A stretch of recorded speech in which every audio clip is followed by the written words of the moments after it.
He is always worrying about his weight. তিনি সবসময় তার ওজনের ব্যাপারে দুশ্চিন্তাগ্রস্ত থাকছেন।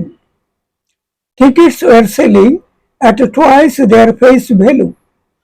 টিকিটগুলো তাদের গায়ে লেখা মূল্যের দ্বিগুণ দামে বিক্রি হচ্ছিল। She paused to reflect on what she had achieved. তিনি একটু বিরতি নিলেন, ইতিমধ্যে তিনি কি অবদান রাখতে পেরেছেন তা জানানোর জন্য। That section of the road is still closed. রাস্তার ওই অংশটি এখনো বন্ধ রয়েছে। Toast the bread lightly on both sides.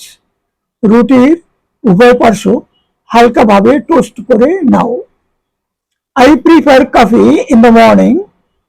আমি সকালে অন্য কিছুর চেয়ে কফি পান বেশি পছন্দ করি।